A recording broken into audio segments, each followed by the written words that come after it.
Ang binansagang The Flash ng NBA, ito nga ang apoy ng kupo ng Miami Heat noong early 2000s until late 2000s. Maraming ang nahilo sa pagdepensa ditong mga katunggali. Hindi pwedeng sumuko. Yan nga ang tinatak ng player na ito sa kanyang puso't isipan. Tara't kilalanin natin ang nagpaliyab sa kupo ng Miami Heat sa NBA na si Dwayne Wade. Pero bago ang lahat, shoutout muna kay Arnel Velarde at Benedict Santos na nag-request ng video na ito. Maraming salamat sa inyo.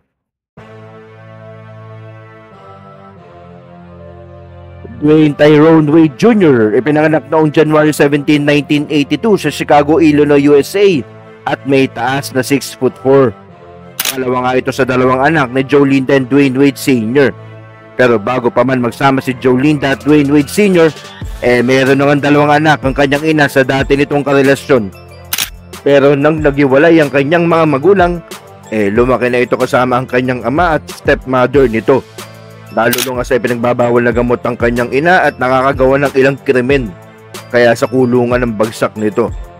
Sa isang interview nga sa ESPN, sinabi ni Wade na marami siyang nakikitang karayom na ginagamit ng kanyang ina sa pag-aadik na nagkalat sa bahay. Sa murang edad nga, marami na itong nasaksihan na hindi alam ng kanyang ina. Lumipat nga ang mag-amang Wade sa Robbins, Illinois, kung saan talamak ang droga at gangs sa lugar. Dito, nag-focus si Wade sa pagiging mahilig sa basketball para makaiwas sa droga at pagsali sa mga gangs sa kanilang lugar. Naging malaking impluensya nga ang kanyang tatay sa basketball. Madalas nga daw siyang saktan nito sa laro. Pero hindi siya tinutulungan nito kada bagsak niya sa sahig. At doon niya nakuha ang pagiging matibay niya sa basketball court. Habang lumalaki nga, iniidolo ni Wade si Michael Jordan na madalas nitong panoodin. Ginagaya nga nito si Jordan sa paglalaro, paglalakad at maski sa pagmuya ng chewing gum. Pagdating ng high school, dalawa nga ang pinaglaruan nito sa Harold L. Richards High School. Ito ay basketball at football. Naging star nga ito ng football sa eskwelahan as a wide receiver at naglaro as a backup quarterback. Pero talagang hinahatak na siya ng basketball na parang nakatadhana na sa kanya dahil tumangkad nga ito ng 4 inches by the start of his junior year at naging team leader. Nag-average ito ng 20.7 points at 7.6 rebounds. Pero pagdating ng senior year, lalo itong nag-improve. Nag-average ito ng 27 points at 11 rebounds. Pinangunahan niya ni Wade ang kupunan to a 24-5 record and to a Class AA Eisenhower sectional appearance. Nagtala nga ito sa eskwelahan ng record para sa puntos. Umiskor ito ng 676 at 106 na steals. Pagdating ng kolehiyo, nag-commit itong maglaro sa Marquette University. Sa kanyang freshman year, hindi agad ito pinalaro sa kadahilan ng academic eligibility. Requirements nga dito ay pasado dapat ang grado nito para makapaglaro sa Division 1. Nang nakalaro na ito ng 2001-02 season, nagpakitang gilas agad ito. Wade led the Marquette Golden Eagles in scoring with 17.8 points per game at pinangunahan ng Conference USA sa steals per game with 2.47 and 2-point field goals made with 205. Nag-average ito ng 6.6 rebounds at 3.4 assists. Nagtapos ang Marquette ng 26-7 record. Ito nga ang pinakamagandang record na naitala sa kupunan since 1993-94 season. Pagdating ng 2002-03 season, pinangunahan ulit ni Wade ang kanyang eskwelahan sa scoring na nagtala ng 21.5 points at nagtapos ang Golden Eagles ng 27-6 record.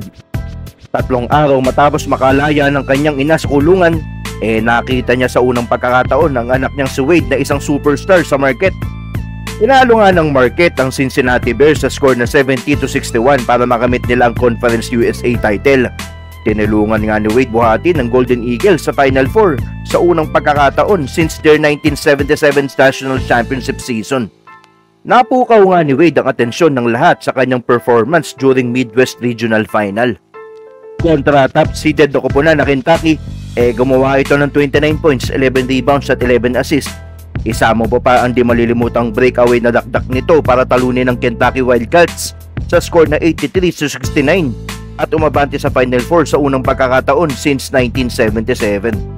Wade's triple-double was the 4th ever recorded in NCAA history. Pinarangalan nga si Wade na MVP of the Midwest Regional.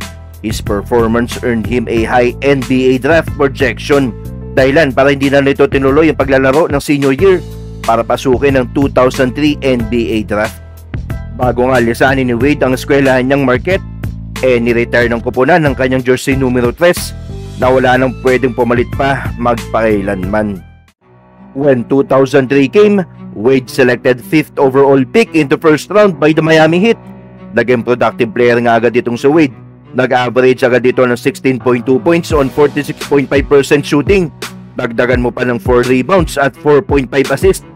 Dahil nga sa tulong ni Wade, nag-improve ang nooy mahinang standing ng Heat. Dahilan para makapasok ito sa playoffs. Wade served up outstanding postseason performances, particularly against Indiana Pacers during Eastern Conference Semifinals. Pumangatlo pa nga ito sa Rookie of the Year voting after LeBron and Carmelo. Pumuesto nga ito sa top 5 rookies in several statistical categories, including second in field goal percentage, second in steals, third in scoring, fourth in assists, and fourth in minutes played. In his first playoff game, tumira si Wade ng running jumper with 1.3 seconds left sa final quarter para bigyan ng kanyang kupunan ng panalo kontra New Orleans Hornets sa score na 81-79. Sa pagkapanalo sa sering iyon na nagtapos ng 4-3 standing, hinarap ng Heat ang Pacers na isang top-seeded team na may best record sa NBA. Natalo man ng Heat sa sering iyon na may standing na 4-2, Wade became the only fourth rookie in the shot clock era na pinangunahan ng kanyang kupunan sa points and assists during the postseason. Nang dumating ang 2004, tinarade ng Los Angeles Lakers si Shaquille O'Neal papunta sa Miami. Dito, nagkaroon ng katulong si Wade sa kupunan. Miami went 59-23 leading the Eastern Conference. Napasama nga si Wade sa season's All-Star Game. Nagkambag ito ng 14 points sa 24 minutes nitong paglalaro. Nagpatuloy nga ang pagiging playoffs contender ng Miami noong 2005 pero tinalo sila ng Pistons sa Eastern Conference Finals. Gumawa si Wade ng 42 points sa Game 2 at 36 points sa Game 3 despite na may sakit ito at problema sa tuhod.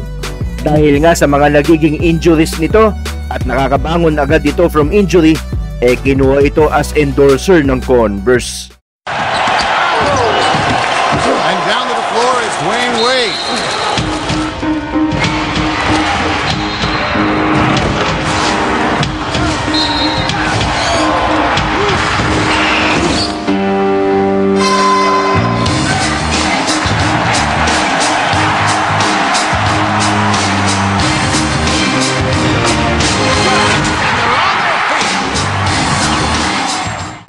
Nang dumating nga ang 2005-06 season in the first round of the 2006 playoffs kontra Chicago Bulls, Wade incurred several injuries during Game 5. Gumawa ito ng 15 of his 28 points despite ang nararamdaman nitong sakit from injuries. Pinangunahan pa din ito ang Heat to a 3-2 series lead. Matapos nga ang seryeng iyon, tinalo naman nila ang Pistons habang nilalagnat ito ng Game 6. Sa seryeng iyon, nagtala si Wade ng 14 points at 10 assists. Dahilan para umapak sila sa 2006 NBA Finals. Before pa man magsimula ang finals, mangilan-ngilan ngang injury ang natamo nito. Sa finals, hinarap nga nilang Dallas Mavericks. Malalaking numero nga ang inabag ni Wade sa seryeng iyon. Gumawa ito ng 42, 36 at 43 points sa games 3, 4 at 5. Tinulungan nga nito ang Miami Heat from 0-2 deficit to a 3-2 series lead. Sa kanyang 42 points in Game 3, tinabla nito ang kanyang playoff high at gumawa ng 13 rebounds na pinangmataas sa kanyang karera. Sinungkit nga nila ang corona nung Game 6 behind Wade's 36 points na tinapos ang serye sa 4-2 at pinarangalang Finals MVP. Ito nga ang kauna-unahang kampyonato ni Wade pagkaraan ng 3 taon nito mula tumapak sa NBA. Nag-average nga ito ng 34.7 points sa seryeng iyon. Nagsunod-sunod na nga ang injuries ni Wade after ng kampyonatong iyon, tuhod, balikat at kung saan-saan pa. Nang dumating ang taong 2008, matapos ang ilang buwang pagpaparehab nito ng kanyang injuries, tinulungan nito ang US national team para masungkit ang ginto ng 2008 Olympics. Wade became the only player to reach 2,000 points, 500 assists, 150 steals, and 100 blocks. When 2010 came during the off-season, ang lugar nga sa Miami na Miami-Dade County Commission, tinawag ang lugar na Miami-Wade County ng isang linggo para makumbisi nga si Wade na mainatili sa kupunan dahil free agency na nga ito. Nang makumbinsi nga si Wade na pumirma ulit sa Miami, sabay lipat din ni Chris Bosh at LeBron James sa Miami. Ito nga ang pag-uumpisa ng Big 3 era. Naging crowd favorite nga ang Miami dahil sa kombinasyong Wade, James at Bosh. Pumasok nga sa finals ang Miami kontra Dallas noong 2011. Pero nalaglag sila sa Dallas in Game 6. Despite of that loss, Wade averaged 26.5 points, 7 rebounds at 5.2 assists. Before the start of 2012-13 season, sinalang na naman si Wade para sa operasyon sa kaliwang tuhod. Dahilan para di ito makalaro sa 2012 Summer Olympics. Pagdating ng 2013, dinala na naman ni Wade, James at Bosh ang Miami sa finals kontra Spurs. After the team split the first 2 games in Miami, the Spurs took Game 3. Sa Game 4, umiscore si Wade ng 32 points on 56% shooting, nasamahan mo pa ng 6 steals as the Heat won 109-93. Tinalo nga ng Spurs ang Miami sa Game 5 despite of Wade's 25 points and 10 assists. Sa Game 6, gumawa naman sa Wade ng 14 points para sa kanilang overtime win. Pagdating ng Game 7, dito na tuluyang tinapos ng Miami ang serye para makakuha ang corona. Wade scored 23 points and 10 rebounds. The Heat clinched their second straight championship and Wade's third title. In the 2013-14 season, hindi nakalaro si Wade ng 28 games dahil na naman sa mga injuries nito. Pero despite of injuries and limited scoring of Wade dahil sa mga iniinda nito, nadala na naman ng trio ang Miami sa finals kontra ulit sa Spurs. Pero this time, the Heat lost to Spurs in 5 games. On 2014, nilisan ni James ang Miami para magbalik sa Cleveland. Mangilan-ngilan ngang games din ang namis ni Wade due to a hamstring injury. On December 17 against Utah, sa inaakala ng lahat na malapit nang maubos ang gasolina ni Wade sa kanyang karera, gumawa ito ng season high 42 points, his highest total in almost 4 years, pero natalo ang Miami sa score na 105-87. Pagdating ng 2016, binitawan na din ito ng Miami at naglaro sa kanyang hometown team na Chicago Bulls. Pumirma nga ito ng 2-year deal with approximately $47 million. Marami nga ang nag-iisip na malapit na ang paglubog ng laro ni Wade sa NBA. Kaya on November 4, 2016, pinatunayan ni Wade ang kalidad niya. He scored a game-high 35 points and grabbed 10 rebounds. Pero despite of that numbers, tinalo pa din sila ng Knicks. On March 2017, nagkaroon ito ng fracture sa siko. Pero nadala pa din ni Wade ang kanyang kupunan sa playoffs. At sa kasamang palad, tinapos naman agad sila ng Boston in the first round na may standing na 4-2. On September 24, 2017, 3 days pagtapos matrade ni Butler at winave si Rondo ng Bulls, pumirma si Wade sa Cleveland Cavaliers at nakakasama ulit nito si LeBron. During the season, sa unang pagkakataon nito sa kanyang karera, nasa bench lang ito. Wade started for Cavaliers in the first 3 games of the season at tumikada lang ito ng 7 for 25. Noong 2018, pinalakas ulit ng Cavaliers ang kanilang lineup. Binalik nga si Wade sa kanyang kupunan kung saan nabuo ang kanyang pangalan sa Miami Heat. Sa kanyang pagbabalik nga sa Miami, pakiramdam ni Wade dito talaga sa nararapat. Standing ovation nga ang mga tao sa kanyang unang larong pagbabalik sa Miami.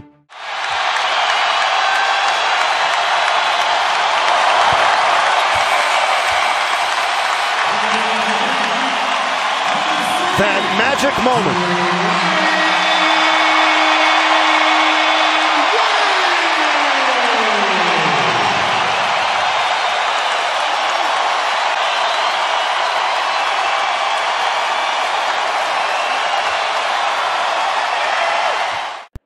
Wade reached 5,000 assists sa uniforme ng Miami, becoming the 9th player to score 20,000 points at kumolekta ng 5,000 assists with one team, joining Karl Malone, Kobe, MJ, LeBron, Larry Bird, John Havlicek, Oscar Robertson at Jerry West.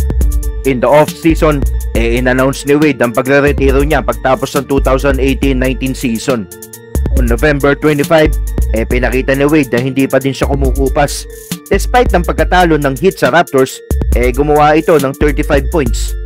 On January 6, 2019, Wade became the 3rd player in NBA history to record at least 20,000 points, 5,000 assists, 4,000 rebounds, 1,500 steals, 800 blocks, at 500 3-pointers.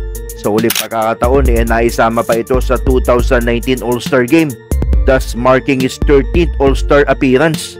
On April 9, sa kanyang huling home game in Miami against 76ers, hindi makapaniwala ang Miami Heat crowd na talagang may ibubuga pa si Wade. Nagpaulan ito ng 3, umiskor ito ng 30 points sa kanilang pagkapanalo. At sa huling laro nito as an NBA player the following night, nagtala pa ito ng kanyang panglimang career triple-double with 25 points, 11 rebounds at 10 assists as the Heat lost to Brooklyn Nets. A 3-time NBA champion, NBA Finals MVP, 13-time NBA All-Star, NBA All-Star Game MVP, NBA Scoring Champion, NBA 75th Anniversary Team, 2008 Beijing Olympic Gold Medalist, and in 2023, he was inducted into the Naismith Basketball Hall of Fame na inalay niya sa kanyang pamilya, lalong-lalo na sa kanyang ama. Wade's career is a testament to hard work, dedication, and the power of perseverance. His impact on the NBA will be felt for generations to come. Noong taong 2020, ni-retire ng Miami Heat franchise ang numero 3 jersey ni Wade na nangangahulugang wala nang mas kasino pang pwedeng magmay-ari nito sa kupunan ng Miami. Sa mga nagawa ni Wade sa Miami, deserve niya ito. Diba? Ika nga ni Dwayne Wade, fall 7 times, stand up 8. Matchup right here for the Heat. Thomas, Wade with a steal, with 2. Wade puts it up for the win. Yeah, he did it! He did it! Dwayne Wade with the steal and the game winner. Do you believe that?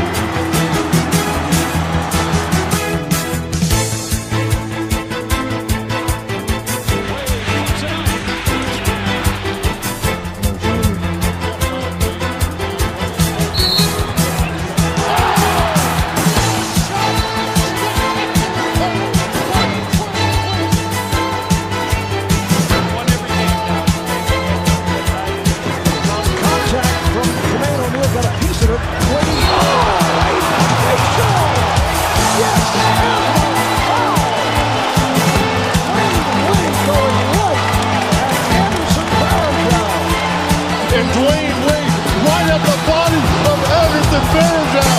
Welcome to your Kodak moment, Anderson. Too tough. Durant. Oh, Wade, what a play! Wow. Oh, wow. I need to see that again because I don't believe what he did. Wow, watch the extension of the body. How about that? That's over a shot block. That was just a great move. The building was standing and in true appreciation.